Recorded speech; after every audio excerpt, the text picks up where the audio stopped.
Assalamualaikum warahmatullahi wabarakatuh. Perkenalkan, nama saya Resti Hediana, absen 23 dari kelas 11-3. Saya di sini akan menyampaikan tentang materi atau resume dari kegiatan mendengarkan materi yang disampaikan oleh Bapak Dr. Lim Ahmad Khosim, SKM MT.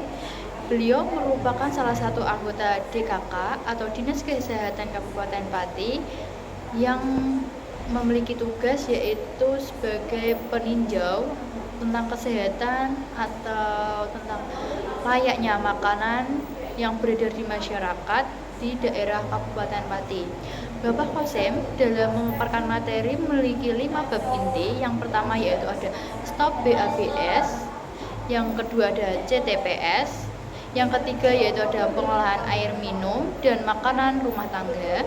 Yang keempat yaitu adanya tempat pengelolaan sampah rumah tangga. Yang terakhir yaitu tentang pengolahan limbah cair. Bapak Khosim menerangkan dengan jelas sehingga kami dapat menerima dengan jelas. Dan teman-teman, kita akan membahas bab pertama yaitu stop BABS. BABS merupakan limbah padat yang dihasilkan manusia atau berupa tinja. Nah, kita akan memaparkan tentang materi yang membahas adanya salah paham masyarakat tentang pengolahan BABS. Nah, masyarakat di sini unsur kesalahannya yaitu adanya pembuangan BABS secara langsung di sungai maupun adanya pembuatan sapitan yang tidak sesuai dengan standar Dinas Kesehatan. Dengan yang pertama yaitu masyarakat yang membuang limbah padatnya ke sungai dapat mengakibatkan adanya tercemarnya air, dan air tersebut dapat meresap ke sumber air atau bisa disebut dengan sumur. Nah, yang kedua, adanya sapi tank yang bawahnya tidak tertutup itu dapat mengakibatkan air yang ada di sapi tank tersebut mengalami resapan dan turun ke sumur. Dengan begitu, sumur atau timbunan air yang kita konsumsi akan tercemar oleh adanya zat-zat atau kandungan mikroorganisme yang terdapat di tinja, sehingga air tersebut yang kita konsumsi akan mengakibatkan sebuah penyakit atau biasa kita sebut dengan dampak negatifnya. Nah, hal tersebut berupa adanya masyarakat yang terkena penyakit diare, hepatitis B, dan lain-lain sebagainya. Maka dari itu kita harus menjaga kelestarian air dengan membangun sapi tank sesuai dengan standar Dinas Kesehatan, yaitu membangun sapi tank berjarak 9-15 meter dari sumur, dan kita tidak boleh membuang tinja secara langsung ke sungai. Maka dari itu masyarakat harus menanggapi hal ini untuk kesehatan kita bersama. Nah, materi yang kedua yaitu adanya bab tentang CTPS. Teman-teman sudah tahu bukan CTPS? CTPS merupakan hal yang perlu kita ingat pada adanya dampak virus corona pada 2 tahun yang lalu. CTPS merupakan cuci tangan pakai sabun. Nah, CTPS itu bukanlah kegiatan kita sehari-hari, teman-teman. Ya, itu merupakan kegiatan yang wajib kita lakukan pada setiap hari. Karena dengan adanya kita CTPS atau cuci tangan pakai sabun, maka kita merupakan salah satu kunci untuk menjaga kesehatan kita. Karena kita akan melakukan kegiatan dengan tangan semua. Dengan keadaan tangan yang bersih, maka kita akan melindungi tubuh kita dari virus-virus yang ada di sekitar kita. Nah, teman-teman belum tahu bukan caranya cuci tangan yang standar sesuai Dinas Kesehatan? Nah, saya kan di sini akan memberitahu. Yang pertama, kita membasahi tangan dengan air yang mengalir, ya. Jangan air yang sudah ditimbun, karena air yang sudah ditimbun itu biasanya terdapat cacing-cacing yang mungkin kita tidak melihat, tetapi hal tersebut tidak kita pungkiri dari air yang sudah ditimbun. Nah, kita membasahi tangan dengan air yang mengalir, kemudian memberi sabun, menggunakan sabun cuci tangan. Setelah itu kita menggosokkan seperti ini. Yang kedua, kita melakukan hal ini. Yang ketiga, ini. Yang keempat. Nah, setelah selesai adanya di sela-sela ini sudah bersih, maka kita membersihkan pada kuku. Yang pertama kita gini. Nah, setelah bersih, maka kita akan membersihkan seperti ini. Nah, setelah itu kan tangan sudah bersih, maka kita juga perlu menggunakan pergelangan tangan. Nah, pada umumnya kan kita berkegiatan menggunakan baju yang segini ya mungkin tidak banyak, tapi kita bisa menghindarinya dengan sebatas segini. Kita gosok-gosok seperti ini. Setelah itu kita bilas dengan air yang mengalir dengan bersih tanpa ada sisa busa apapun. Oke, nah teman-teman, dengan adanya kita membersihkan tangan dengan bersih, maka makanan yang kita makan seharusnya kan makanan bersih ya. Dengan adanya tangan bersih dan makan bersih, maka kita mungkin dan seharusnya kita tidak terkontaminasi dengan virus maupun mikroorganisme yang dapat berakibat pada tubuh kita.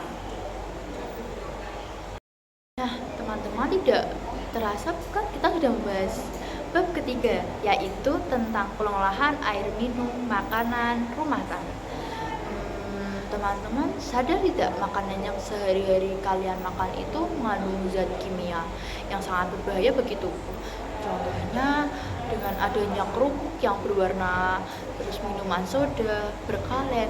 Mungkin masyarakat sangat senang dengan hal tersebut, tapi organ kita tidak menginginkan Anda atau masyarakat memakan maupun meminum hal tersebut, karena makanan yang berwarna dan sangat menarik untuk kita konsumsi merupakan salah satu sumber penyakit yang dapat merusak organ tubuh kita, karena makanan tersebut mengandung zat kimia atau pengawet.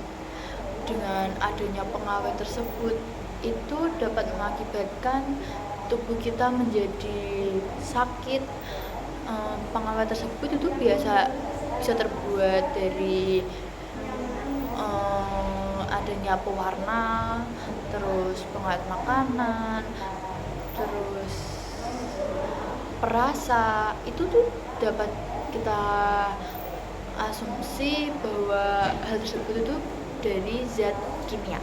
Maka dari itu, saat teman-teman makan maupun minum itu sangat-sangat perlu untuk melihat komposisi apa yang terkandung pada makanan tersebut.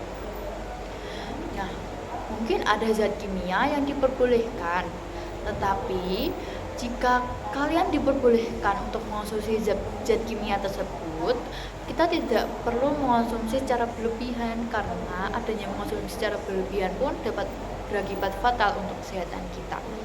Maka dari itu kita sebagai generasi emas perlu mengelola maupun menilai produk apa, makanan maupun minuman yang layak kita makan, karena kesehatan merupakan hal yang sangat mahal.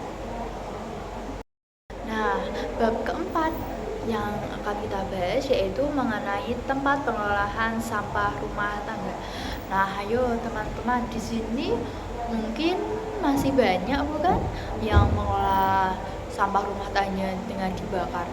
Itu merupakan hal yang tidak perlu kita lestarikan, karena dengan adanya pengolahan sampah rumah tangga dengan dibakar itu dapat berakibat tidak hanya saat ini, melainkan mungkin sejuta tahun yang akan datang, karena adanya sampah yang kita bakar, gas-gas yang keluar berupa CO2 maupun zat SO itu dapat merusak lapisan bumi, yaitu berada di atmosfer.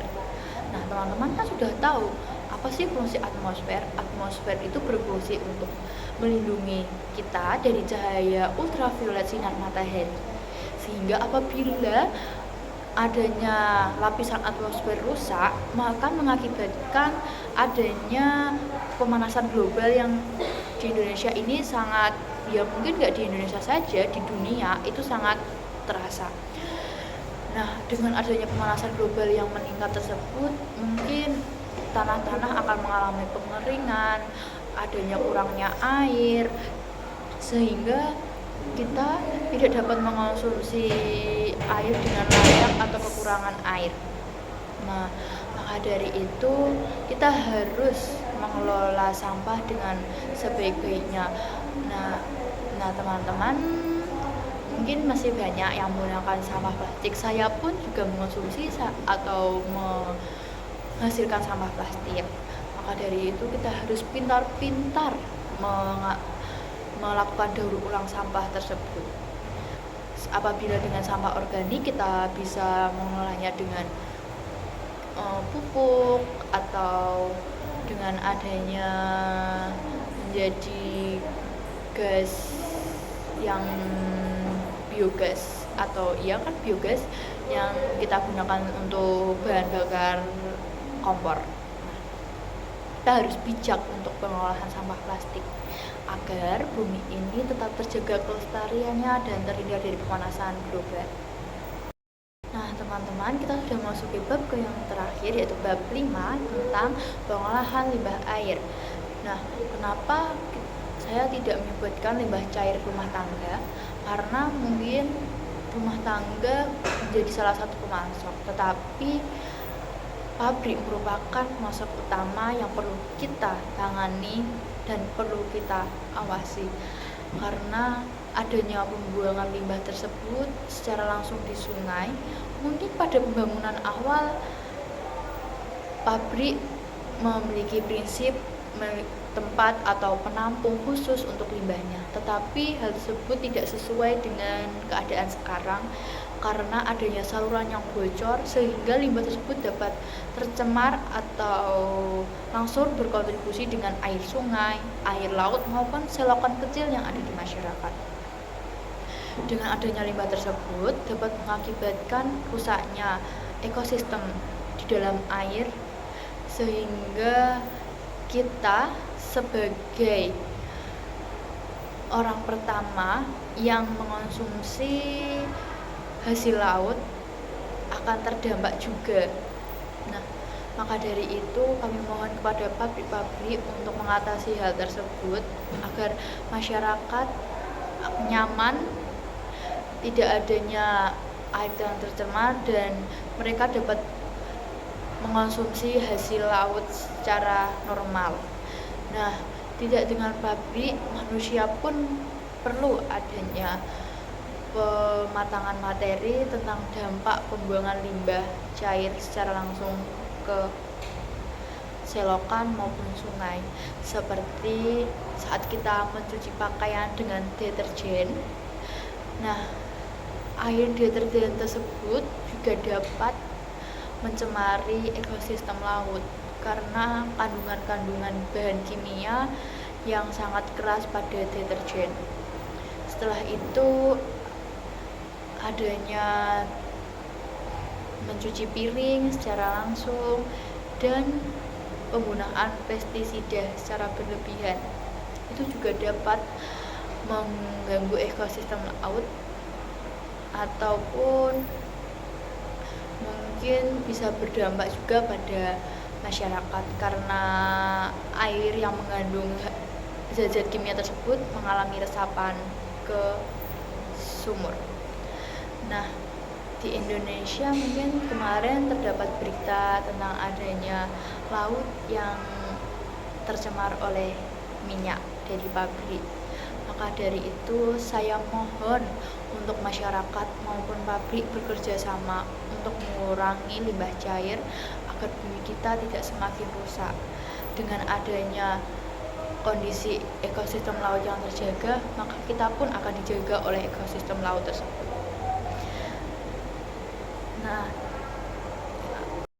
Nah, teman-teman, itu merupakan tadi video resume dari pemaparan oleh Bapak Dr. Ling Ahmad Qasim.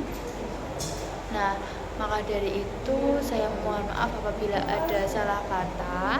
Semoga teman-teman dapat terbantu oleh video yang saya buat tadi.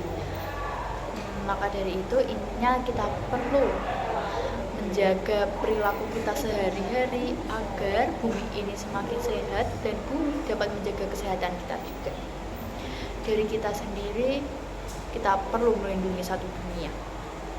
Sekian dari saya. Wassalamualaikum warahmatullahi wabarakatuh.